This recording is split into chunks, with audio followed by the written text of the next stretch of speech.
আজকে জান্নাতুল মাওয়া মহিলা মাদ্রাসার উদ্যোগে পঞ্চমতম বার্ষিক মাহফিলের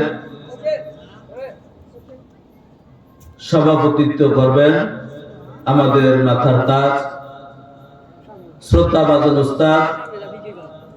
ওস্তাদুল আসাতিজা ইসলামপুর কামিল মাদ্রাসার স্বনামধন্য অধ্যক্ষ হযরতুল আল্লাহ মুফতি মোহাম্মদ জহিরুল হক সাহেব। প্রধান বক্তা হিসেবে উপস্থিত থাকবেন পিরোজপুরের কৃতি সন্তান বিশিষ্ট আলেমদ্বীন ইসলামী চিন্তাবিদ হাফেজ মাওলানা আনোয়ার হোসেন অন্ধ হুজুর সাহেব। আরো উপস্থিত থাকবেন এলাকার কৃতি সন্তান হযরত মাওলানা মুফতি ইকবাল কবির ফারুকী সহ বিভিন্ন উলামায়ে কেরাম। মঞ্চে উপবিষ্ট আছেন এলাকার গণ্যমান্য এলাকার সম্মানিত ব্যক্তিবর্গ, পর্দার আড়ালে অবস্থানরত আমাদের শ্রদ্ধেয় আমার ভক্তিপূর্ণ মা ও বোনেরা, সকলের প্রতি আমার আন্তরিক সালাম। আসসালামু আলাইকুম ওয়া রাহমাতুল্লাহি ওয়া বারাকাতুহু। মহান আল্লাহ রাব্বুল ইজ্জাত ওয়াল জালাল তার দরবারে লাখ কোটি শুকর ও সুজুদ যে আল্লাহ পাক রব্বুল আলামিন আমাদেরকে এই জান্নাতুল মাওয়া মহিলা মাদ্রাসার সাজানো আজকের এই বেহেশতের বাগানে আমাদেরকে সমবেত হওয়ার সুযোগ করে দিয়েছেন। এই জন্য রব্বুল আলামিনের দরবারে অবনত মস্তকে শুকরিয়া আদান সকলে করছি আলহামদুলিল্লাহ। সম্মানিত হাজিরিন, আমরা আজকে এসেছি আজকে এই জান্নাতের বাগান একটা মাদ্রাসাকে কেন্দ্র করে, ঠিক কিনা বলেন? একটা মাদ্রাসাকে কেন্দ্র করে যেহেতু আজকের এই অনুষ্ঠান, সেক্ষেত্রে মাদ্রাসা শিক্ষার গুরুত্ব সম্পর্কে আমি কিছু কথা বলবো। আল্লাহ পাক রব্বুল আলামিন যদি তৌফিক এনায়েত করে আমরা সকলে আমলের নিয়তে শুনবো ইনশাআল্লাহ। সম্মানিত হাজিরিন, আল্লাহ পাক রব্বুল আলামিন আমাদেরকে আখিরি জামানার নবী প্যারা নবী রাসূল আরবি সাল্লাল্লাহু আলাইহি ওয়াসাল্লামের উপরে আল্লাহ রাব্বুল আলামিনের পক্ষ থেকে আমাদের জন্য যে জীবন বিধান দিয়েছেন, এই জীবন বিধানের সর্বপ্রথম যে আয়াতটি আল্লাহ পাক রব্বুল আলামিন নাযিল করেছেন হেরা পর্বতের গুহায়, সে আয়াতটা হচ্ছে সূরা আলাকের প্রথম 5টি আয়াত, আমরা সকলে জানি। তো আল্লাহ রাব্বুল আলামিন সর্বপ্রথম কালামে হাকিম আমাদের যে জীবন বিধান দিলেন, সেখানে কেন আল্লাহ রাব্বুল আলামিন এই সূরা আলাকের প্রথম 5 আয়াত অর্থাৎ পড়ার উপরে, গবেষণার উপর, রিসার্চের উপর আল্লাহ রাব্বুল আলামিন কেন তাকিদ দিলেন? এর চেয়ে আরো অনেক বিষয়, বড় বড় বিষয় রয়েছিল না, অনেক বিষয় ছিল, তারপরেও কেন আল্লাহ পাক রব্বুল আলামিন আয়াত নাযিল করলেন? সম্মানিত ভাইরা আমার, আল্লাহ পাক রব্বুল আলামিন আমাদের নবী প্যারা নবী রাসূল আরবি সাল্লাল্লাহু আলাইহি ওয়াসাল্লামকে আল্লাহ পাক রব্বুল আলামিন দুনিয়ার কোন ওস্তাদের কাছে শিক্ষা দেন নাই। আল্লাহ পাক রব্বুল আলামিন প্যারা নবী রাসূল আরবি সাল্লাল্লাহু আলাইহি ওয়াসাল্লামকে নিজেই শিক্ষা দিয়েছেন। আল্লাহ পাক রব্বুল আলামিন নিজেই রাসূল আরবি সাল্লাল্লাহু আলাইহি ওয়াসাল্লামের ওস্তাদ। এই পৃথিবীর কারো কাছ থেকে আমার নবী আপনার নবী শিক্ষা গ্রহণ করেন নাই, কেবলমাত্র আল্লাহ পাক রব্বুল আলামিনের পক্ষ থেকে কি শিক্ষা গ্রহণ করেছেন। এজন্য আল্লাহ পাক রব্বুল আলামিন শুরুতে এই কালামে হাকিমে ইরশাদ করেছেন, ইকরা বিসমি রাব্বিকাল্লাযী খলাক। হে নবী আপনি পড়ুন, আপনি পাঠ করুন, ইকরা আপনি পড়ুন বিসমি আপনার রবের নামে, রব্বিকাল্লাযী খলাক যিনি আপনাকে সৃষ্টি করেছে। তাহলে শিখবো আমরা, আমাদের শিক্ষার জন্য তাকিদ করেছেন, কিন্তু কোন শিক্ষাটা গ্রহণ করবো এটা হলো কি পরিষ্কার করে এখানে বলে দিয়েছেন, ইকরা বিসমি রাব্বিকাল্লাযী খলাক, পড়ো তোমার রবের নামে যে রব তোমাকে সৃষ্টি করেছেন। তার মানে হচ্ছে ইসলামী শিক্ষা গ্রহণ করার জন্য আল্লাহ পাক রব্বুল আলামিন আদেশ করেছে। কোন শিক্ষা? দ্বীনি শিক্ষা, ইসলামী শিক্ষা গ্রহণ করার জন্য, মাদ্রাসা শিক্ষা গ্রহণ করার জন্য কি করেছেন আল্লাহ পাক রব্বুল আলামিন? সর্বপ্রথম যে আয়াতটা নাযিল করেছেন, যে বিধানটা আল্লাহ পাক রব্বুল আলামিন নাযিল করেছেন, ওই বিধানটা হচ্ছে কি রবের নামে পড়ার জন্য। অর্থাৎ আমাদেরকে শিখতে হবে, আমাদেরকে জানতে হবে, আমাদেরকে রিসার্চ করতে হবে, আমাদেরকে গবেষণা করতে হবে কোন বিষয়? আমার রবের সম্পর্কে, আমার রব সম্পর্কে জানতে হবে। আমার রব সম্পর্কে যদি আমার ধারণা না থাকে, তাহলে রবের ইবাদত বন্দেগী করা যায় না। আমার ভাইয়েরা, শিক্ষা হচ্ছে দুই ধরনের, একটা হচ্ছে জাগতিক শিক্ষা, দুনিয়াবী শিক্ষা, আর একটা হচ্ছে পরকালীন শিক্ষা, আরবি শিক্ষা, দ্বীনি শিক্ষা। শিক্ষা কয় প্রকার? দুই প্রকার। কথা বলেন আপনারা, শিক্ষা কয় প্রকার? দুই প্রকার। একটা হচ্ছে জাগতিক দুনিয়াবী শিক্ষা, আর একটা হচ্ছে দ্বীনি শিক্ষা, আখিরাতমুখী শিক্ষা, পরকালমুখী শিক্ষা। তবে দুনিয়ার শিক্ষা একমুখী, দুনিয়াবী যে শিক্ষা সেটা কি একমুখী, শুধু দুনিয়াই পাওয়া যায়, আখিরাত পাওয়া যায় না। কিন্তু দ্বীনি শিক্ষা যেটা, ইসলামী শিক্ষা যেটা, মাদ্রাসা শিক্ষা যেটা, এই শিক্ষার মাধ্যমে দুনিয়া এবং আখিরাত দুটোই নিহিত রয়েছে। বলেন সুবহানাল্লাহ। দুনিয়াবী শিক্ষা শুধু দুনিয়া জানা যায়, আখিরাত জানা যায় না। কিন্তু মাদ্রাসা শিক্ষা, আখিরাতমুখী শিক্ষা, এই দুই আখিরাতমুখী শিক্ষা যদি কেউ অর্জন করে, দুনিয়াও পেয়ে গেল, সে আখিরাতও পেয়ে গেল। আল্লাহ পাক রব্বুল আলামিন এইজন্য আমাদেরকে দ্বীনি শিক্ষা গ্রহণ করার জন্য, আমাদেরকে দ্বীন অর্জন করার জন্য আল্লাহ পাক রব্বুল আলামিন কালাম হাকিম আমাদের উপরে সুদীর্ঘ 23 বছর জিন্দেগিতে রাসূল আরবি সাল্লাল্লাহু আলাইহি ওয়াসাল্লামের 40 বছর থেকে শুরু করে 63 বছর পর্যন্ত আল্লাহ পাক রব্বুল আলামিন বিভিন্ন সময়ের পরিপ্রেক্ষিতে এই 30 পারা কোরআন আমাদের জীবন বিধান হিসেবে নাযিল করেছেন। বলুন আলহামদুলিল্লাহ। সম্মানিত ভাইরা, তাহলে আখিরাতমুখী শিক্ষা, দ্বীনি শিক্ষা, মাদ্রাসা শিক্ষা যেটা, এটা যদি আমরা অর্জন করি, তাহলে দুনিয়া এবং আখিরাত দুটোই কি এর ভিতরে নিহিত রয়েছে। তো দ্বীনি শিক্ষা যদি আমরা গ্রহণ করি, তাহলে এই দ্বীনি শিক্ষা কি করে? আমাদেরকে জীবন ধারণে সহযোগিতা করে। দ্বীনি শিক্ষা কি করে? জীবন ধারণে সহযোগিতা করে।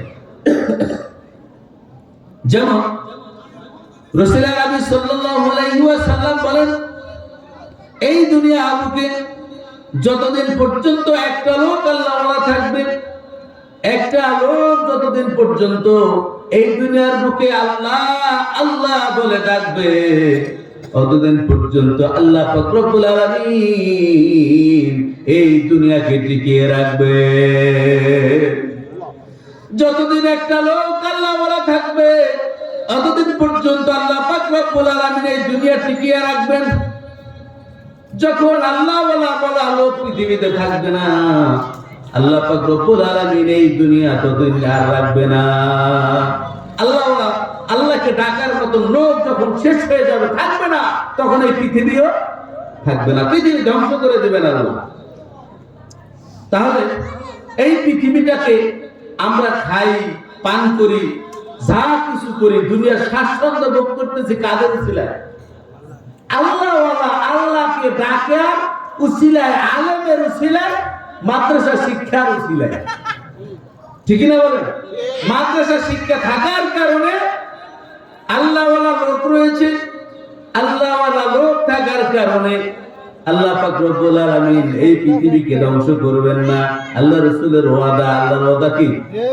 হকুল। আল্লাহু ওয়াদা, আল্লাহর রাসূলের ওয়াদা সত্য, এর মধ্যে কি নাই লা রাইব বা ফিহি, কোনো সন্দেহের অবকাশ নেই।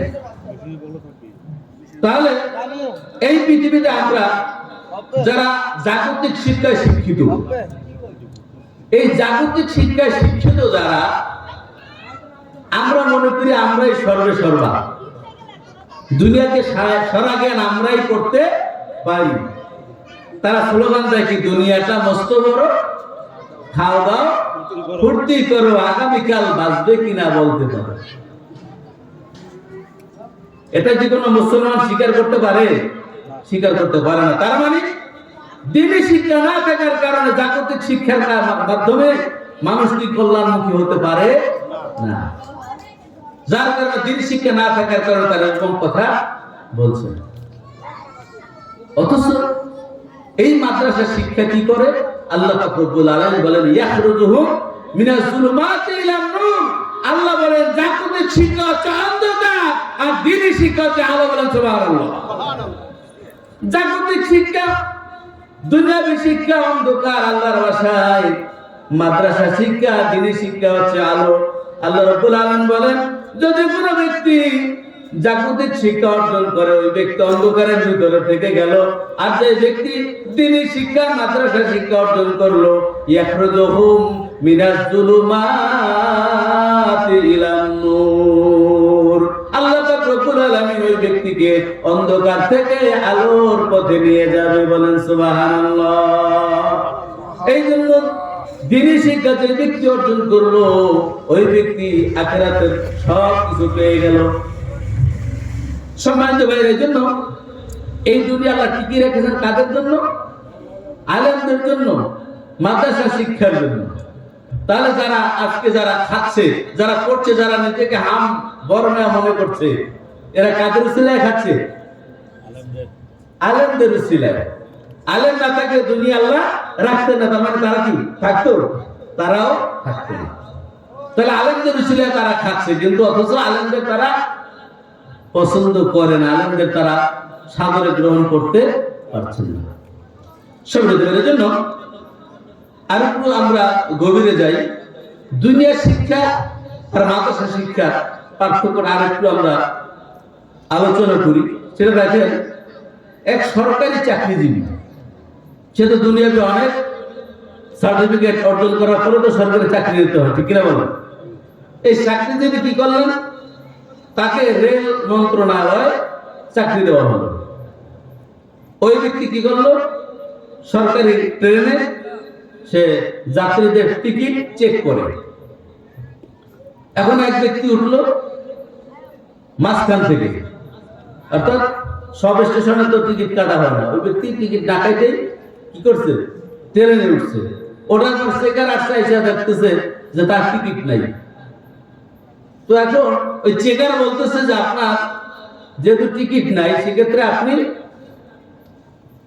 পিছনের যে স্টেশন, ওই স্টেশন থেকে আপনার কি করতে হবে? ওই স্টেশনের অনুপাতে আপনার টাকা দিতে হবে, এবং এখানে আপনি যেখানে নামবেন সেখান থেকে ওই স্টেশন অনুযায়ী আপনি কি টাকা জমা দিয়ে টিকিট নেবেন। তার মানে জরিমানা দিয়ে আপনাকে টিকিট নিতে হবে। তো ওই ব্যক্তি বলছে ঠিক আছে, আমি সেখানে গিয়েই কি জরিমানা সহই টিকিট নিব।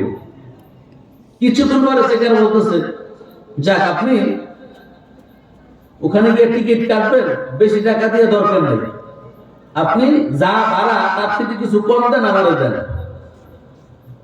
এরকম আছে না? আমরা বাসে চলি, ট্রেনে এরকম বলে না? আচ্ছা বলেন, উনি যে টিকিট ছাড়া যে টাকাটা নেবে, কম টাকা, আমি কিছু কম দিলাম, ঠিক আছে, উনি যে টাকাটা পাইল, এই টাকাটা কি সরকার পাবে? পাবে না। ওই টাকাটা তোমার পকেটে যাবে। তার মানে কি? উনি তো শিক্ষিত, তো উনি তো জানার কথা যে আরেকজনের হক নষ্ট করলে এর জবাব কি আল্লাহর দরবারে দিতে হবে। কিয়ামতের ময়দানে আল্লাহ পাক রব্বুল আলামিন আমাদের কাছ থেকে হিসাব নেবেন না? সূরা বনী ইসরাঈল 14 নম্বর আয়াত আল্লাহ বলেন ইকরা কিতাবাকা কাফা বিনাফসিকা আল-ইয়াওমা আলাইকা হাসিবা। কিয়ামতের ময়দানে আদম সন্তানকে আল্লাহ পাক রব্বুল আলামিন 5টি প্রশ্নের জবাব না দিয়া এক কদম লড়তে দিবেন না। আদম সন্তান পাঁচটা প্রশ্নের উত্তর যতক্ষণ না দিবে ততক্ষণ কি আল্লাহ এক কদম তাকে সামনে অগ্রসর হতে দিবেন না। আল্লাহ বলেন ইকরা কিতাবাকা কাফা বিনাফসিকা আল-ইয়াওমা আলাইকা হাসিবা, পাঠ করো তোমার আমল, তোমার হিসাব। পৃথিবীতে তুমি কি কাজ করেছো, কি আমল করেছো, সকল কাজের খতিয়ান আমাকে দেখাও, আমার দরবারে পেশ করো। ওই জন্য আমাদের সকল কাজের হিসাব আল্লাহর কাছে দিতে হবে। এখন ওই যে সরকারি কর্মজীবী উনি কি বলছে, আমাকে দিয়ে দেন, আপনি নেমে যান, কিছু কম দিয়ে যান। আচ্ছা কিছু কম দিয়ে নেমে গেল, ওই ব্যক্তি দুনিয়াতে বাইসে গেল, কিন্তু ওই ব্যক্তিকে ভালো কাজে সহযোগিতা করছে না খারাপ কাজে? এই জন্য ওনাকেও কি জবাব দিতে হবে, এবং চেকারকেও কি আল্লাহর দরবারে জবাব দিতে হবে। এখন ওনারা যদি দ্বীনি শিক্ষায় শিক্ষিত হতেন তাহলে এই ভুল দুজনে করতেন না, কিন্তু দ্বীনি শিক্ষা না থাকার কারণে তারা কি করলেন, ভুল করেছেন, এবং কিয়ামতের ময়দানে তারা কি আল্লাহর আদালতে জবাবদিহির আসামি হবেন ইনশাআল্লাহ। তাহলে এই হলো জাগতিক শিক্ষা। আর দ্বীনি শিক্ষা থাকলে কি হয় দেখেন, দ্বীনি শিক্ষা থাকলে কি হয়, ইসলামের দ্বিতীয় খলিফা হযরতে ওমর ফারুক রাদিয়াল্লাহু তাআলা আনহু, তিনি হচ্ছেন অর্ধজাহানের মালিক, অর্ধজাহানের খলিফা ছিলেন। আমাদের কি এরকম নেতা হওয়া দরকার আছে না নাই? আমাদের নেতা কি এরকম হওয়া দরকার। যদি এমন হয় তাহলে সমাজ ভালো হবে, পরিবার, রাষ্ট্র এবং ব্যক্তি জীবন সকল জায়গায় কি ভালো হবে। সমাজ, ব্যক্তি, পরিবার এবং রাষ্ট্র সব জায়গায় কি শান্তি এবং নিরাপত্তা থাকবে। আর আমাদের নেতৃত্ব যদি ভালো না হয়, আমাদের নেতা যদি দ্বীনি শিক্ষা না হয়, মাদ্রাসা শিক্ষিত না হয়, তাহলে কি সমাজের প্রত্যেকটা রন্ধ্রে রন্ধ্রে ভোগান্তির শিকার হতে হবে, ঠিক কিনা বলো? আমার ভাইয়েরা, আমার বন্ধুরা, ওমর ফারুক রাদিয়াল্লাহু তাআলা আনহুর শাসন আমলে এক ব্যক্তি রাসূল আরবি সাল্লাল্লাহু আলাইহি ওয়াসাল্লামের এক সাহাবী, অনেক গরীব মানুষ, আর একজন কৃতদাস গোলাম, মরুভূমির ভিতরে মেষ চড়াচ্ছে, ছাগল চড়াচ্ছে। অপরদিকে ওমর ফারুক রাদিয়াল্লাহু তাআলা আনহু সফরের উদ্দেশ্যে ওই মরুভূমির পথ দিয়ে যাত্রা শুরু করলেন। কোন দিয়া? ওই মরুভূমির পথ দিয়ে রওনা হলেন, যাত্রা শুরু করলেন। যাইতে যাইতে যাইতে যাইতে গভীর মরুভূমির ভিতরে ঢুকে গেল। সেখানে যাওয়ার পরে ওমর ফারুক রাদিয়াল্লাহু তাআলা আনহুর প্রচন্ড ক্ষুধা লাগলো। তার কাছে খাবার মতন কিছুই ছিল না। ওমর ফারুক রাদিয়াল্লাহু তাআলা আনহু দেখতেছে দূরে এক ব্যক্তি মেষ চড়াচ্ছে। ওমর ফারুক রাদিয়াল্লাহু তাআলা আনহু সেখানে গিয়ে থামলেন। থামার পরে দেখতেছেন এক ব্যক্তি মেষ চড়াচ্ছে, ওখানে আশেপাশে কোনো লোক নাই, কোনো বাড়িঘর নাই, জনমানবহীন শূন্য অবস্থা। আবু বকর ওমর ফারুক রাদিয়াল্লাহু তাআলা আনহু বলছেন, ভাই আমার তো প্রচন্ড ক্ষুধা লেগেছে, আমাকে কিছু খাবার দাও। লোকটি বলে, ভাই আমি তো এক ব্যক্তির চাকরি করি, আমি এক ব্যক্তির কি গোলাম, ওই ব্যক্তির মেষ চড়াই, এই অনুপাতে উনি আমাকে বেতন দেন, আমাকে খাওয়ান। এখানে একটা মেষ রয়েছে, যে মেষটা দুধ দেয়, আমি ওখান থেকে দুধ দহন করি এবং খাই। আপনাকে দেওয়ার মতন কোনো ব্যবস্থা আমার কাছে নাই। ওই ব্যক্তি আমাকে রাখছেন কি তার কর্মচারী, আমাকে খাওয়ানো, আমাকে বেতন দেওয়া তার দায়িত্ব, কিন্তু আমি আপনাকে যে দিব সেই অজুহাত এবং সেই ক্যাপাসিটি তিনি আমাকে দেয় নাই, সেই অনুমতি তিনি আমাকে দেন নাই, আপনাকে দিতে পারবো। ওমর ফারুক রাদিয়াল্লাহু তাআলা আনহুর প্রচন্ড ক্ষুধা, তারপরও ভিতরে একটু ভালো লাগলো, আরে আমার রাজ্যে এত সুন্দর মানুষ, এত ভালো মানুষ, এত আমানতদার লোক আছে, এই বিবেশে আনন্দিত, পেটে ক্ষুধা, কিন্তু কি মনে কোনো শান্তি, হারে আমার রাজ্যে রাখাল, সে কত সৎ লোক।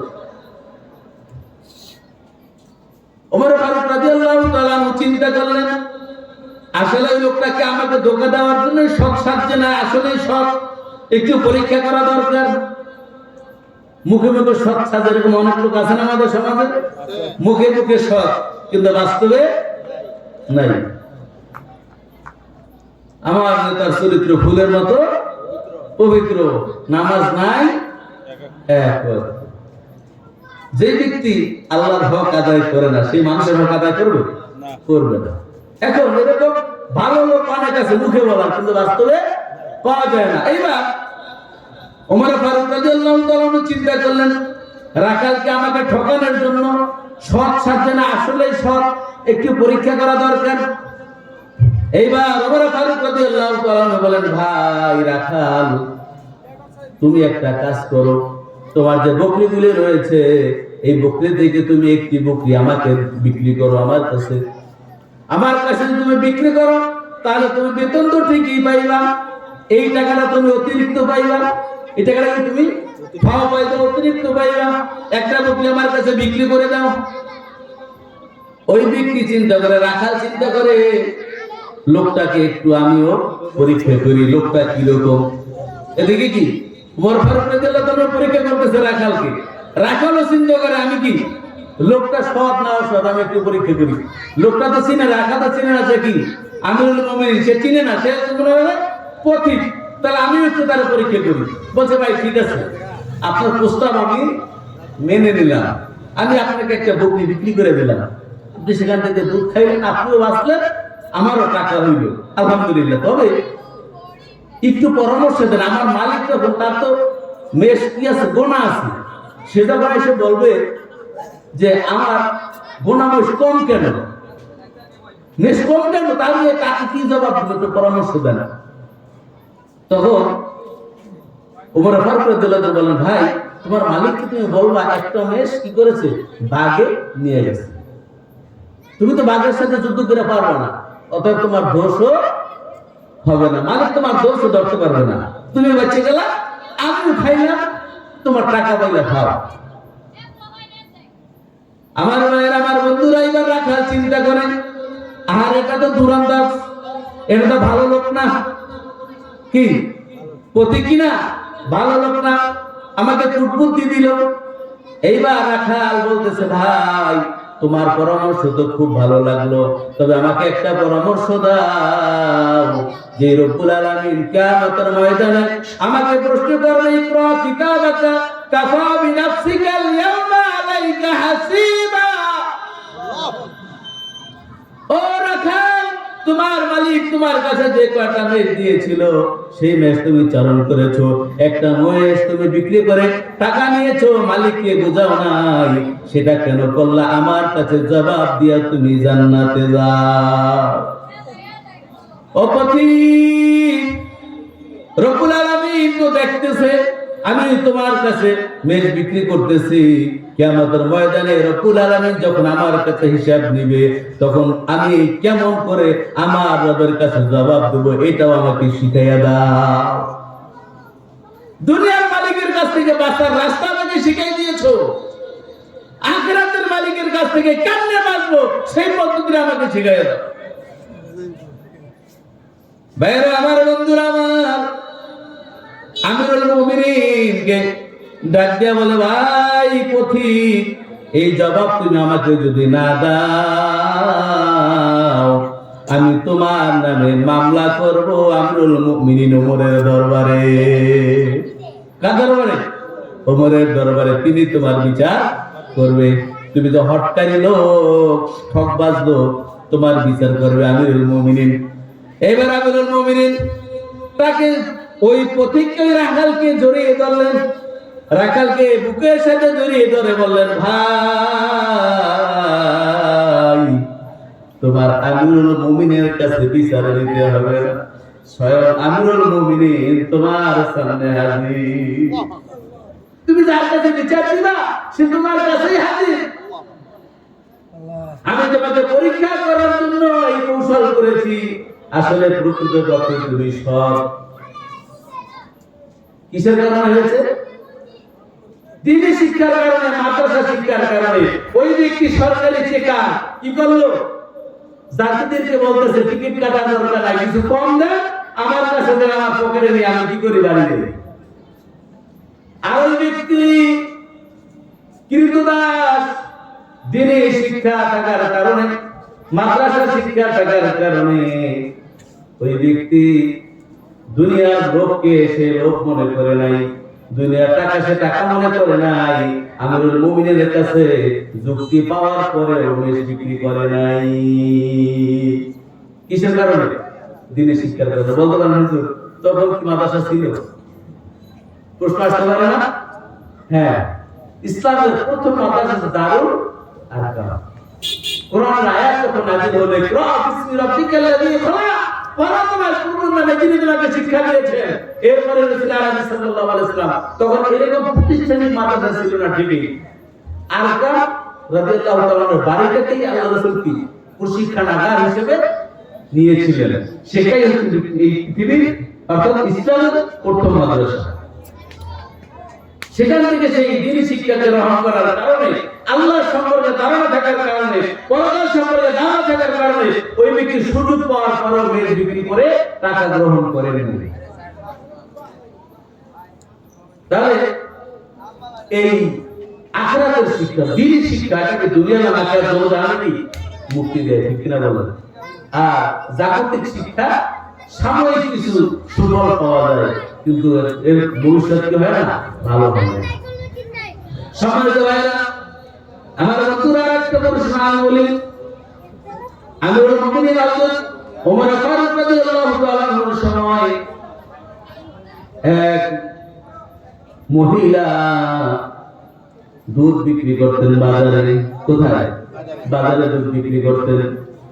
তার নিজের দেশ থেকে যে দুধ পাঁচতো, এই দুধ নিয়ে বাজারে বিক্রি করে সংসার চালাইতো গরিব মানুষ। ওই মহিলা কি করে? মেশিন যে দুধ হয়, দুধের ভিতরে পানি মিশ্রণ করে পানি মিশিয়ে বাজারে বিক্রি করে বেশি টাকা উপার্জন করার জন্য। তার একটা মেয়ে ছিল সৎ। ওই মেয়েটা দ্বীনি শিক্ষায় শিক্ষিত। ওই মেয়েটা মাকে বলতেছে, মা তুমি দুধের ভিতরে পানি বিক্রি করো, পানি মিশ্রণ করে বিক্রি করো, এটা তো বৈধ হবে না, এটা ঠিক হবে না, তুমি এটা করো না। সন্তান মাকে যতই বুঝায় মা মানে না। এদিকে আমিরুল মুমিনিন দো জাহানের খলিফা, দো জাহানের বাদশা, অর্থাৎ অর্ধজাহানের বাদশা, তিনি আমাদের বাচ্চারা কি করে? এসির ভিতরে শান শওকতে ঘুমায়, ঠিক না? আর তিনিও বাদশা। তিনি জ্ঞান থাকার কারণে সে নিজেকে বাদশা মনে করে, সে নিজেকে মনে করেছে সেবক, জনগণের সেবক। এই জন্য যারা দ্বীনি শিক্ষায় শিক্ষিত, এরা যদি এমপি হয়, এরা নিজেকে কি এমপি মনে করে না। এরা যদি মন্ত্রী হয়, নিজেকে মন্ত্রী মনে করে না। এরা যদি রাষ্ট্রপতি হয়, নিজেকে রাষ্ট্রপতি মনে করে না, সে নিজেকে মনে করে জনগণের সেবক। এই জন্য আমরা দেখেছি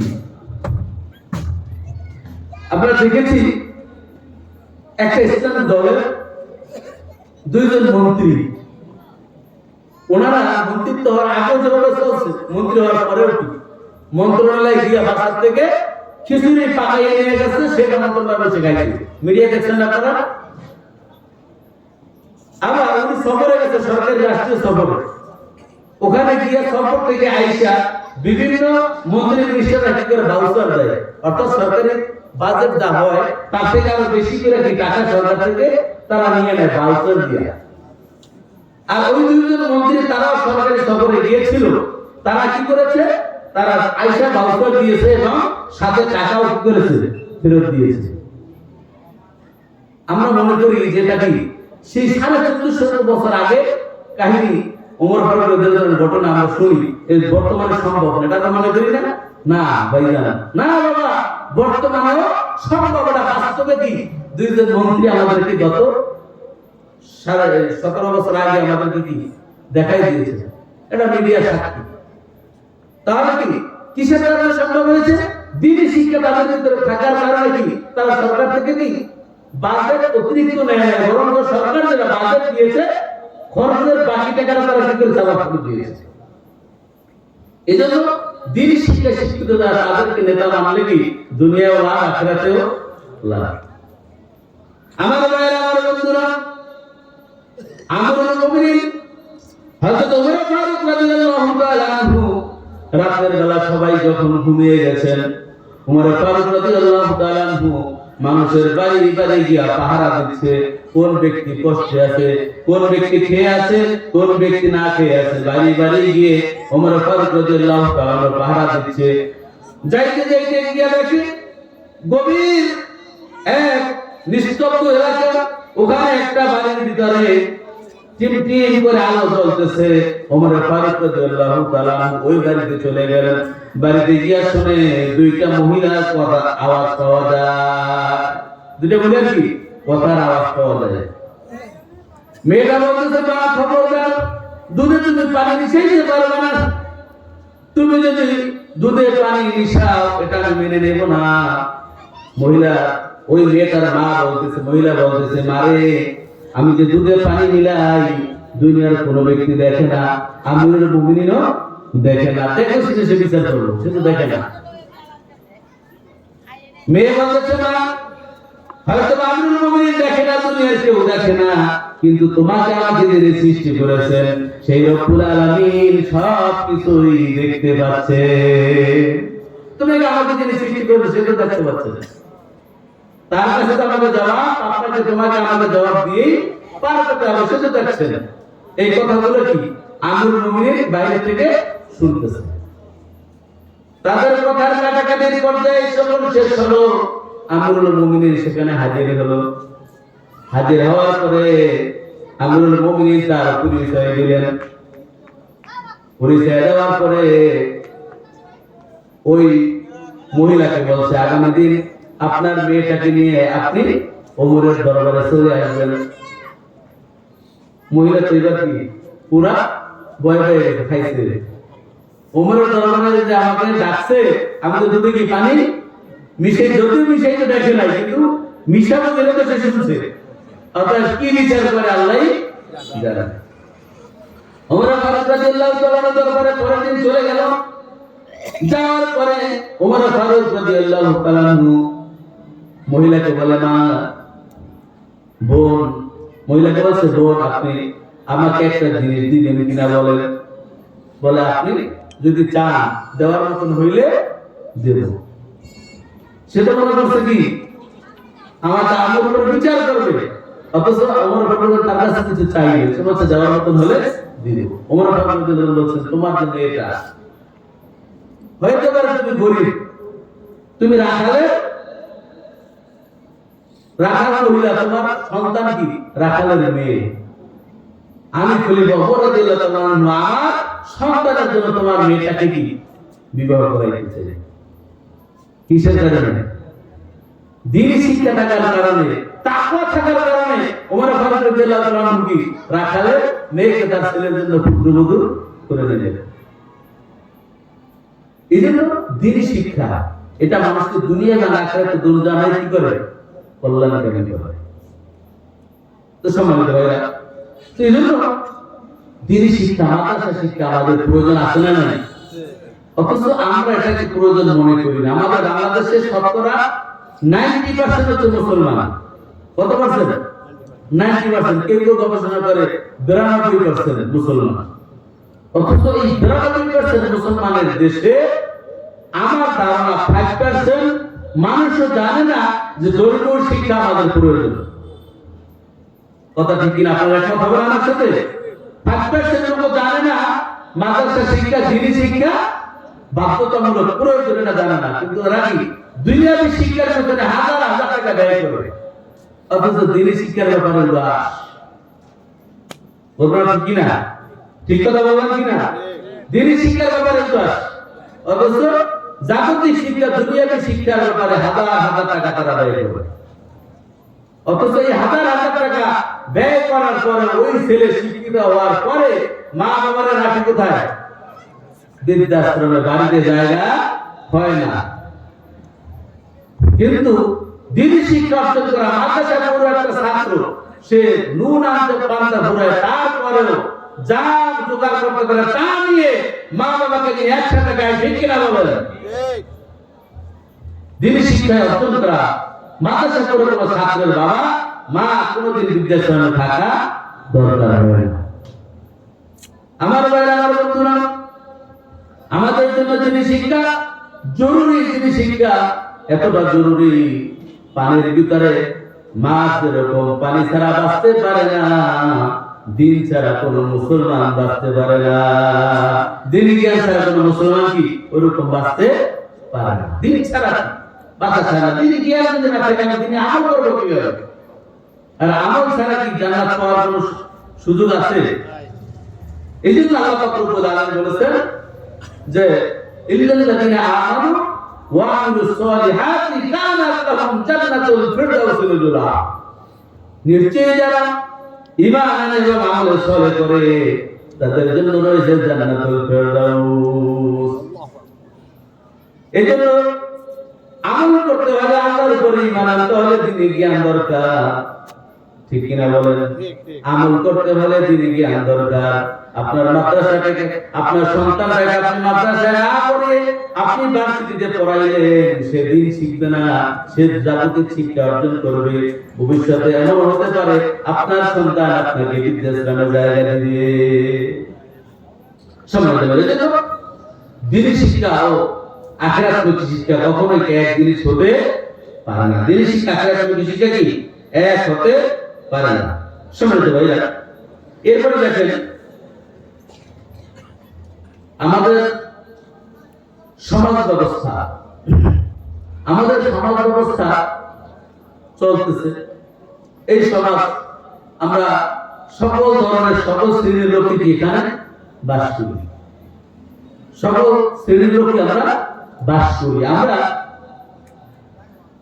এই পৃথিবীতে যে ব্যক্তি দ্বীনি জ্ঞানের অধিকারী, মাদ্রাসা শিক্ষা যিনি অর্জন করেছে, তার চলন বলন আর সাধারণ মানুষের চলন বলন কি এক?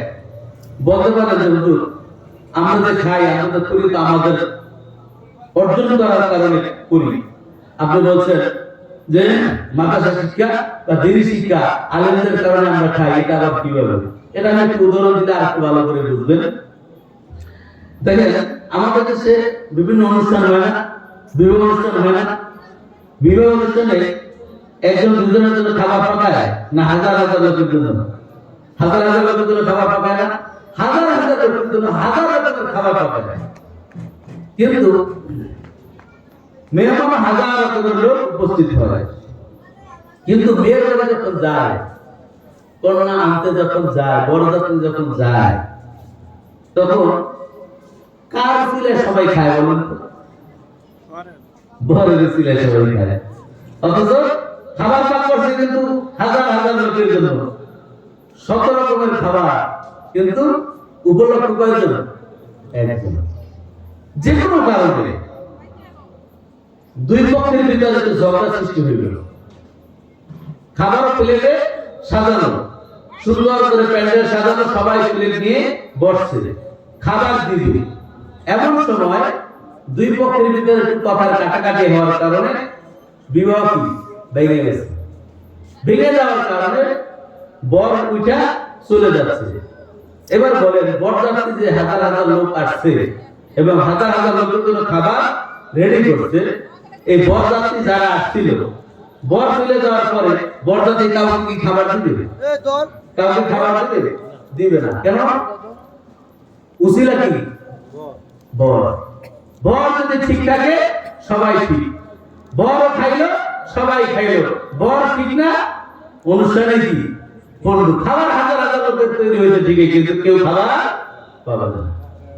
ঠিক তদ্রুপ ভাইজান, এই দুনিয়ার বুকে আল্লাহ পাক রব্বুল আলামিন আল্লাহওয়ালা ডাক দেওয়ান, আল্লাহ ডাকওয়ালা লোক যতদিন পৃথিবীতে থাকবে ততদিন পর্যন্ত আল্লাহ রাব্বুল আলামিন এই পৃথিবীকে টিকাইয়া রাখবে। যখন আল্লাহওয়ালা লোক দুনিয়া থেকে শেষ হয়ে যাবে, মাদ্রাসা পুরান লোক যখন বিদায় হয়ে যাবে, আল্লাহ পাক রব্বুল আলামিন ইসরাফিল আলাইহিস সালামকে বলবেন ফুদাও। ইসরাফিল সালাম কি সিংহাসনে নিয়ে বসে আছে না? ইসরাফিল আলাইহিস সালামকে সৃষ্টি করার পরে তাকে একটাই দায়িত্ব, তাকে সিংহা দেওয়া হয়েছে। ইসরাফিল আলাইহিস সালাম সিংহাসনে নিয়ে বসে আছে, কখন আল্লাহ রাব্বুল আলামিন অর্ডার করবে সাথে সাথে সিংহায় ফু দিবে। পৃথিবী যখন সৃষ্টি করেছেন তখন থেকে কিয়ামত পর্যন্ত হাজার হাজার বছর না, এই হাজার হাজার বছর আমরা যদি হইতাম আমরা কি সিংহে মুখে নিয়ে থাকতাম? তো সিংহে রাইখা তো সিংহের জায়গায় সিংহে থাক, আমি আরাম এসে জীবন কাটাই, যখন আল্লাহ অর্ডার করবে তখন সিংহে নিয়ে ফুটে দেব। এটা কি আমাদের ফিতরা? কিসের কারণে? আল্লাহর তাকওয়া না থাকার কারণে, দ্বীনি শিক্ষা না থাকার কারণে।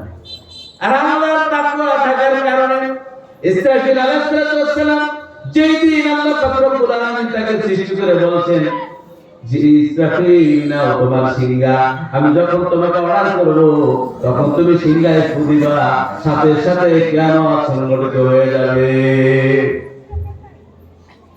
এরকম আত্মবিশ্বাস আমাদের হয় না কেন? দ্বীনি শিক্ষা না থাকার কারণে, আল্লাহর ভয় তাকওয়া না থাকার কারণে। কিন্তু এরকম আত্মবিশ্বাস আমাদের যাদের আল্লাহ ওয়ালা, যাদের ইসলামিক জ্ঞান রয়েছে তাদের ভিতরে আছে না? আছে কি না? আছে। এর একটা প্রমাণ আমি আপনাদেরকে দেই। আল্লাহ পাক রব্বুল আলামিনের হাবিব রাসূল সাল্লাল্লাহু আলাইহি ওয়াসাল্লাম তার বন্ধু কে ছিলেন? আবু বকর সিদ্দিক রাদিয়াল্লাহু তাআলা আনহু। ঠিক না বলেন? আরবের অবস্থা তখন খারাপ। আরবের লোকেরা যখন আল্লাহ রাসূলকে মেরে ফেলার ষড়যন্ত্র করলো, তখন আল্লাহ রাব্বুল আলামিন আবু বকরকে কি মক্কা থেকে মদিনা হিজরত করার অর্ডার দিলেন না? এই হিজরত করার অর্ডার দেওয়ার আগে আল্লাহ রাসূল একদিন আবু বকরকে বলছে, আবু বকর, আরবের অবস্থা কি ভালো না। যারা ইসলাম গ্রহণ করতেছে তাদেরকে নির্যাতন করতেছে, তাদেরকে হত্যা করতেছে।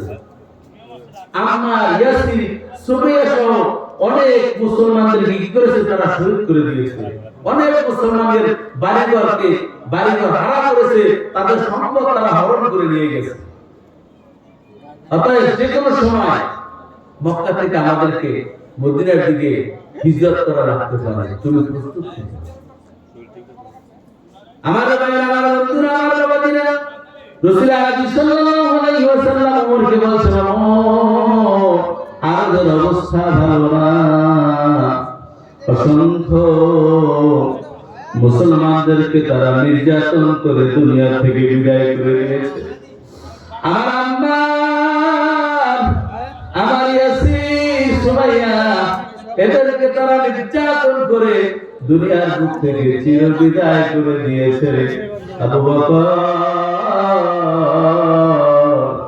যে কোনো সময় তোমাকে আমাকে এই মক্কা থেকে মদিনায় হিজরত করা লাগবে পারে। আবু বকর, তুমি রেডি থেকো। আমার ভাইরা, আমার বন্ধুরা, আবু বকর সিদ্দিক রাদিয়াল্লাহু তাআলা আনহুকে এই কথা বলার সাথে সাথে আবু বকর রাদিয়াল্লাহু তাআলা আনহু প্রস্তুত হয়ে গেলেন।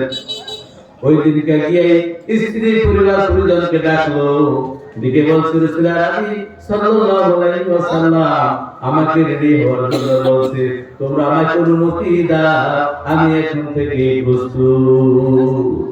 আমার ভাইরা, আচ্ছা তাহলে আজানের সময় হয়ে গেছে। আল্লাহ পাক রব্বুল আলামিন আমাদেরকে দ্বীনি এবং দুনিয়ার দোনো শিক্ষা আমরা জানলাম। আমাদের সন্তানগুলিকে যেন আমরা মাদ্রাসায় দিয়ে তাদেরকে দ্বীনি শিক্ষা গ্রহণ করাইতে পারি। আল্লাহ আমাদের সেই তৌফিক দান করুন। লাভ কি হবে?